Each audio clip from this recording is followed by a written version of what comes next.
Avenue.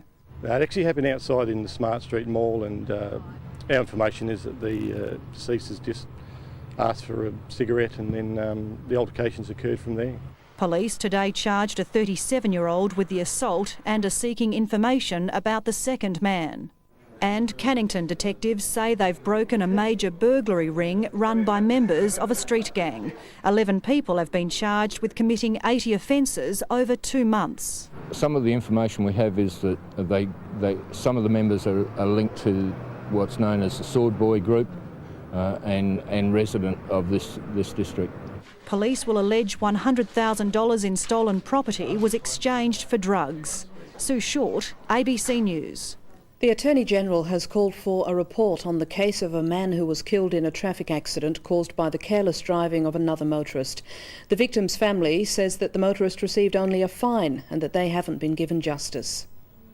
46-year-old father of 4, Jeffrey Mitchell, was killed when his ute rolled over on the Kwinana Freeway after it was clipped by another vehicle. The motorist was charged with careless driving and fined $250, a penalty the family says isn't enough. I have no anger against the woman because at least she's got to bear the thought of death for the rest of her life. And I think that's enough punishment for her.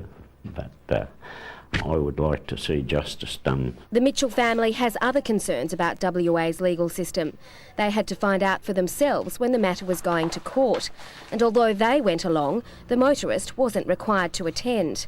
The family never gave victim impact statements, and they say they were told the magistrate wasn't even made aware someone had been killed. It's pretty hard. I can't change the law. Somebody's got to change it. The Attorney-General has called for a report on the case. When I receive that report, I'll be able to determine what further action, if any, should be taken. In the meantime, Mr Mitchell says he'll keep campaigning to try to change the system. Joanna Manar, ABC News. Police have called off the search for a teenager who was washed off rocks at a popular fishing spot in Albany at the weekend. 15-year-old Nathan Mark Drew was fishing with relatives on Sunday at Salmon Holes Beach when he climbed down rocks to unsnag a line. He was dragged into the ocean by a rising swell. Police say that conditions in the area have been poor and the water extremely cold. It's the second time this year that a fisherman has been swept off rocks at the beach, and there's now renewed debate over the adequacy of safety warnings along the south coast. 2 Australian tourists freed by Colombian rebels believe that they have their footwear to thank for their lives. Kidnapped along with a dozen other foreign tourists, they were among 6 people left behind because they didn't have hiking boots. The relieved tourists are now safely back in civilisation, wearing the sandals that may have saved their lives. Queenslander Mark Toot and his Victorian girlfriend Michelle Walkden were in a group of 14 tourists kidnapped by Colombian rebels. They and 4 of their companions were left behind because they weren't wearing the rugged hiking boots needed to get through the jungle. The rest of the party was taken by the rebels to their hideout in the remote Sierra Nevada mountains. Mark Toot says he was not mistreated. They didn't tie us up very, very hard. They just tied us up so we could get out later. I don't really know what to think of them. I can't judge them. But the 8 tourists who remain in captivity are unlikely to be so generous in their assessment. Kidnapping is a common tactic of the FARC rebels. A message from a group of Americans held since February has warned they'd be killed if a rescue attempt was made. Michelle Walkden's friends are now in the same boat. It has been more than 3 days now since we have seen them. I know that the military is doing everything that it can to bring our friends home, but we are still very worried about them. Travellers are drawn to the region by the Lost City, a spectacular archaeological site high in the mountains, 700 kilometres north of the capital Bogotá. About 2,000 police and helicopters have joined the search for the rebels and their captives. The 6 hostages were freed 2 days ago. It's taken them this long to walk from the mountains and raise the alarm. So the kidnappers have a big head start. Jonathan Flynn, ABC News. In Iraq, gunmen have killed a local police chief east of Baghdad, part of an apparent guerrilla campaign against people joining the security forces. Australian soldiers are among the trainers trying to overcome those difficulties to forge a new Iraqi army. Saddam Hussein's war might be over, but his army's new training has only just begun. As they did in March in the face of the US-led advance, these surrendering Iraqi soldiers are pretending to fight again. The Alpha team is still putting suppressing fire on the objective. The Bravo team is now formed up in an assault location on the left flank. Watching over their progress is Australian Army Warrant Officer Peter Swinfield. It's a huge task. I think not only just for the recruits, I think also for the instructors, because this is a completely different situation. You know, we're starting from scratch. We're trying to form an army in a very short period of time. After 9 weeks of basic training, these recruits will earn $105 a month. Under Saddam Hussein, disobedience could mean death. Now the key disciplinary challenge is teaching an unprecedented mix of ethnic and religious groups to fight for one Iraq. Coalition forces hope to train 12,000 recruits within 12 months and build a force of 40,000 within 3 years. After decades of loyalty to Saddam Hussein, these men now answer to the forces they were once paid to fight.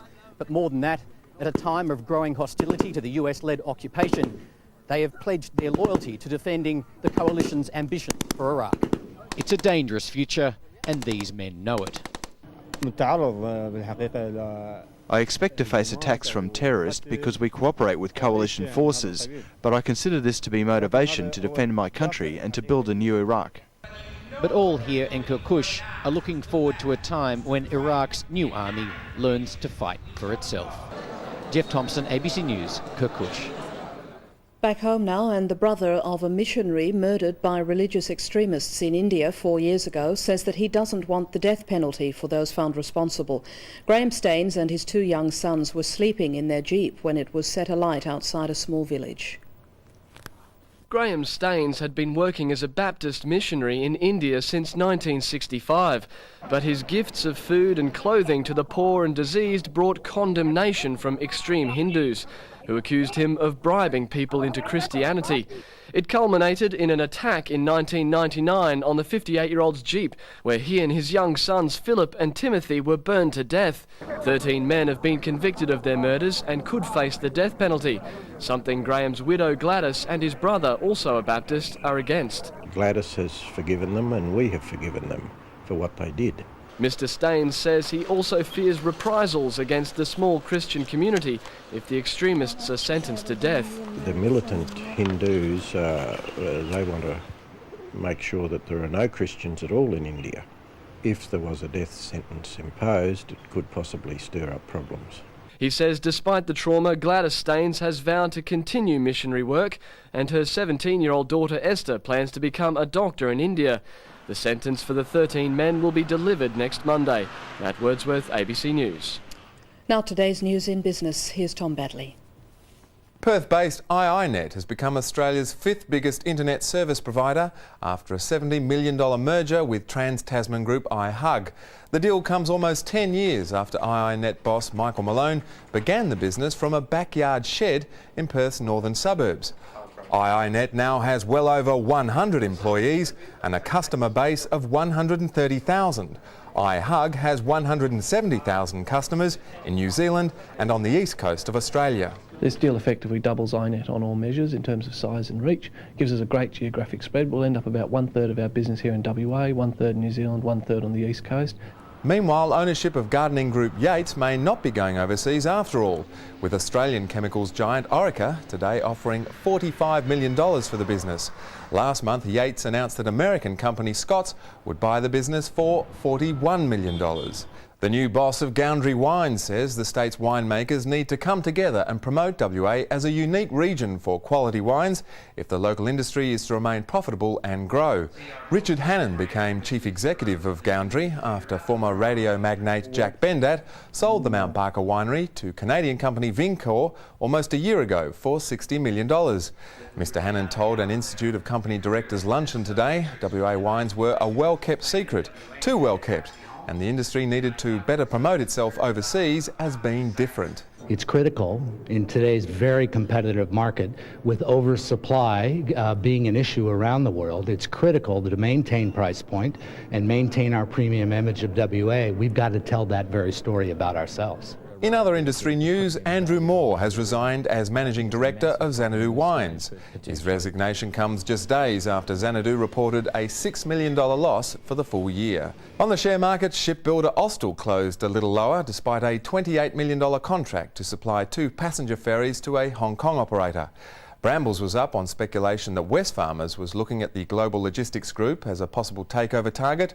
Lend-Lease was lower after agreeing to sell its American agribusiness to a Dutch bank for $70 million. AMP was down with information on its demerger plans delayed until next month. And nickel explorer Berkeley had a strong market debut, its 20-cent shares closing at almost a 50% premium. By the close of trade, the All Ordinaries Index was 5 points higher. Overseas, and the Dow Jones was down on mixed economic data ahead of a US Federal Reserve meeting on interest rates tonight. On commodity markets, gold has climbed more than $2 US an ounce while the oil price eased. And on currency markets, the Australian dollar traded as high as 66.72 US cents today, but a short time ago was selling for a little less.